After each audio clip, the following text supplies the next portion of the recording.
वसुंधरा का कांड, बीजेपी में घमासान। पीएम मोदी के एक फैसले से हड़कंप।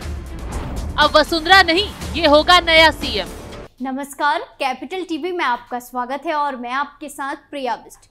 सीएम की कुर्सी के लिए राजस्थान बीजेपी में जमकर बवाल छिड़ा है। वसुंधरा लगातार विधायकों को इकट्ठा कर दिल्ली में दबाव बना रही है। ऐसी हरकतें कर रही है जिसने न सिर्फ बीजेपी अध्यक्ष जेपी नड्डा आग बबूला हो उठे, बल्कि पीएम मोदी और अमित शाह को भी गुस्सा आ गया है। ऐसा एक्शन राजस्थान को लेकर हुआ है जिससे नए नवेले विधायकों में भी हड़कंप मच गया है। वहीं अपनी हरकतों से वसुंधरा राजे ने खुद के लिए खाई खोद दी है। हालांकि अभी भी वसुंधरा को कंट्रोल करने की कोशिश हो रही है, लेकिन सीएम बनने के लिए वसुंधरा ने जिद पकड़ ली है। विधायकों को डेरा लगाकर ड्रामेबाजी कर रही है, लेकिन जो विधायक वसुंधरा के घर बार बार पहुंच माहौल गर्म कर रहे हैं, उनकी लिस्ट तैयार हो चुकी है। इसी बीच बीजेपी अध्यक्ष जेपी नड्डा ने वसुंधरा राजे को फोन किया, फोन पर फटकार लगाई और कड़े शब्दों में कहा कि वसुंधरा को तुरंत विधायकों से मिलना जुलना बंद कर देना चाहिए, क्योंकि जो काम वो कर रही हैं वो पार्टी डिसिप्लिन के खिलाफ है। तो ऐसे में वसुंधरा विधायकों का मजमा ना लगाए। पहले भी आरोप लगा था कि वसुंधरा राजे के बेटे ने रिजॉर्ट में विधायकों को इकट्ठा किया, साजिश रचने की कोशिश की, लेकिन समय रहते एक्शन हो गया। इसी बात पर पहले भी नड्डा ने दिल्ली बुलाकर वसुंधरा राजे को समझाया, लेकिन आसान भाषा उनको समझ नहीं आई। फिर से उन्होंने विधायकों को बुलाने का सिलसिला जारी कर दिया है। ऐसे में नड्डा को गुस्सा आया और तुरंत उन्हें फोन मिलाया गया, जमकर वसुंधरा को फटकार लगाई। अब वसुंधरा राजे का पूरा गेम प्लान बाहर आ गया है। तो वसुंधरा क्या गेम खेल रही थी, चलिए आपको बताते हैं। दरअसल वसुंधरा के घर आ रहे विधायकों को कहा जा रहा था कि जब पर्यवेक्षक जयपुर आएंगे बैठक करने तो उनके आगे हंगामा करो, वसुंधरा को सीएम बनाने का दबाव बनाओ। अब समझिए, ये कांग्रेस पार्टी तो नहीं है जो विधायकों की मनमानी के आगे झुक जाएगी या दबाव में काम करेगी। ये बीजेपी है, एक एक्शन से ही सबकी हेकड़ी निकाल देगी, क्योंकि यहाँ काम के नाम पर सीएम चुना जाएगा, ना कि आलाकमान पर दबाव बनाने से। वहीं वसुंधरा के इस कारनामे से पहले ही दिल्ली से आए एक फोन ने सबको हिलाकर रख दिया है। लॉबिंग में जुटे विधायकों की भी लंका लग गई है, जिससे वसुंधरा के सुर ही बदल गए।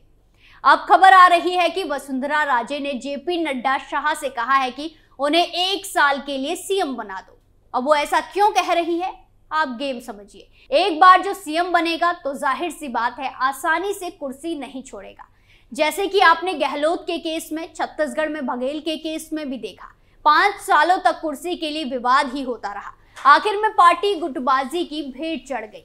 ऐसा ही काम वसुंधरा राजे भी करने की कोशिश में लगी थी, क्योंकि उन्हें एक बार कुर्सी मिलती तो वो सबसे पहले उन नामों को साइडलाइन करती जो सीएम की रेस में सबसे आगे चल रहे हैं। ना सिर्फ अपनी कैबिनेट में उन्हें बाहर रखती, बल्कि ऐसा दबा देती जो कि आलाकमान कभी भी उन पर खेल ना पाए। जब ये बात समझ में आ गई तो केंद्र नेतृत्व ने भी नया दांव खेला और अब वसुंधरा राजे को स्पीकर बनाने का ऑफर दे दिया, क्योंकि वो पुरानी और सीनियर लीडर भी हैं। लेकिन वसुंधरा की जिद देखिए, वसुंधरा ने सीधा स्पीकर का प्रस्ताव ही ठुकरा दिया। ऐसे में अब हालत देखिए दिखाई दे रही है कि वसुंधरा का पत्ता कट गया है।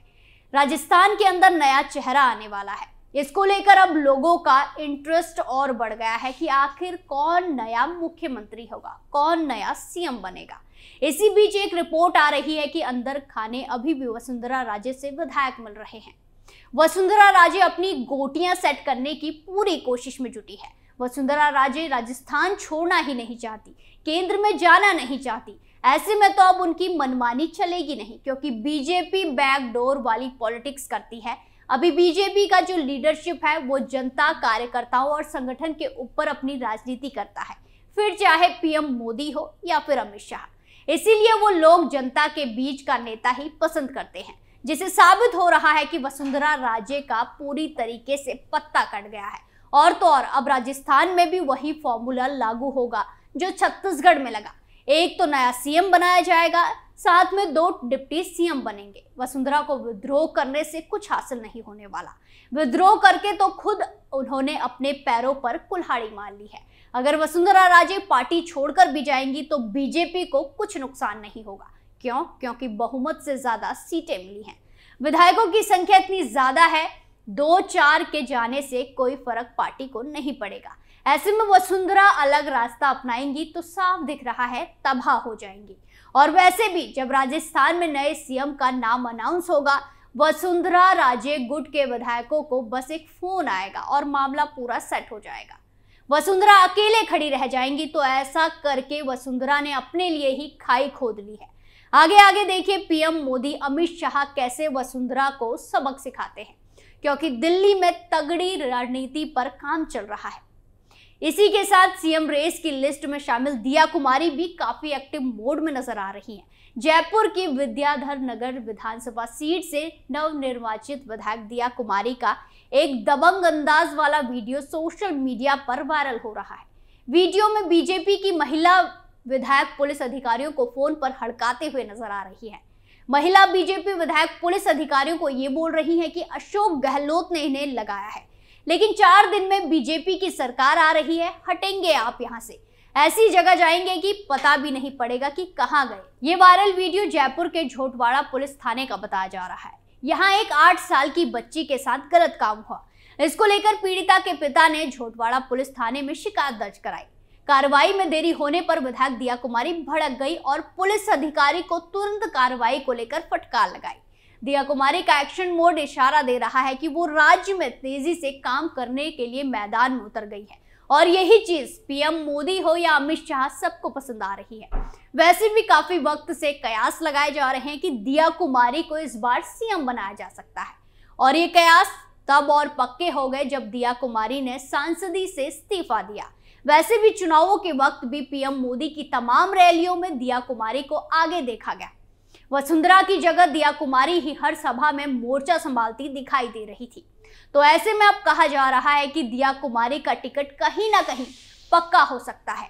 खैर, सीएम की लिस्ट में कई नाम आगे चल रहे हैं। बाबा बालकनाथ के साथ साथ गजेंद्र सिंह शेखावत, अश्वनी वैष्णव का नाम भी सीएम की रेस में चल रहा है। तो ऐसे में अब तमाम नाम है। आज विधायक दल की बैठक हो सकती है और आगे का खेल शुरू हो सकता है। ऐसे में सवाल भी है कि आखिर बीजेपी सीएम के लिए नया फैक्टर इस बार देख रही है। चलिए ये आपको बताते हैं। दरअसल सीएम के नाम पर हो रही देरी के लिए कई कारण बताए जा रहे हैं, जिनमें सबसे प्रमुख है दिल्ली से राजस्थान तक फैली वसुंधरा राजे की राजनीतिक बिसात। ऐसा लगता है कि बीजेपी नेतृत्व के सामने वसुंधरा राजे को लेकर हालात बड़े चुनौतीपूर्ण हैं। हालांकि पार्टी उन्हें कमजोर नहीं करना चाहती, लेकिन ऐसा भी लग रहा है कि पार्टी उन्हें दरकिनार भी नहीं कर पा रही है। ऐसे दावे किए जा रहे हैं कि वसुंधरा राजे के बेटे दुष्यंत सिंह अपने समर्थक विधायकों को एक रिजॉर्ट में ले गए, जिसे कथित रूप से केंद्र नेतृत्व को नकारात्मक संदेश गया। वसुंधरा राजे की राजनीति में हालिया बदलाव से भी केंद्र नेतृत्व का कहा जा रहा है कि नाखुश है। कहा जाता है कि वो पहले 5 साल तक केंद्र नेतृत्व से दूरी बनाए रखी थी, लेकिन अब केंद्र नेतृत्व के जरिए उन्हें भूमिका देने की अनिच्छा के बावजूद वो मुख्यमंत्री के रूप में अपनी नियुक्ति के लिए सक्रिय रूप से दबाव बना रही हैं। लेकिन पीएम मोदी और शाह उनके दबाव में नहीं आने वाले। अब फैसला ऐसा होगा जिससे हर कोई चौंक जाएगा। वैसे भी बीजेपी जब भी सीएम चुनने में देरी लगाती है तो समझ जाइए कुछ नया देखने को मिल सकता है। इसका मतलब यह है कि बीजेपी किसी नए चेहरे पर दांव लगा सकती है। बीजेपी जब भी सीएम चुनने में 3 दिन से ज्यादा का वक्त लगाती है तो यकीन मानिए पुराने चेहरे रिपीट नहीं होते। मतलब जो पहले मुख्यमंत्री थे उन्हें फिर से सत्ता की कमान नहीं सौंपी जाएगी। और इसका उदाहरण छत्तीसगढ़ को मिले नए मुख्यमंत्री ने दिया है। छत्तीसगढ़ में सीएम 2024 के चुनाव को देखते हुए तय किया गया। एक आदिवासी समुदाय के नेता को आगे लाकर बीजेपी ने राज्य को बड़ा संदेश दिया है। वैसे भी पीएम मोदी चेहरे पर नहीं बल्कि रिपोर्ट कार्ड के आधार पर सीएम चुनते हैं। तो ऐसे में वसुंधरा का बाड़ेबंदी करना नुकसानदायक हो सकता है।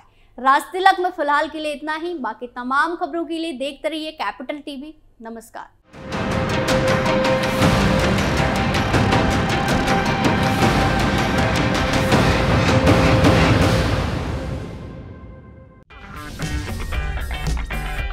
अगर आपको हमारा वीडियो पसंद आया हो तो इसे लाइक करें, हमारे चैनल को सब्सक्राइब करें और हाँ, बेल आइकन दबाना ना भूलें ताकि आप तक हमारे वीडियो की नोटिफिकेशन पहुंचती रहे। आप अपना सुझाव हमें कमेंट बॉक्स में दे सकते हैं। हमारे साथ जुड़ने के लिए शुक्रिया।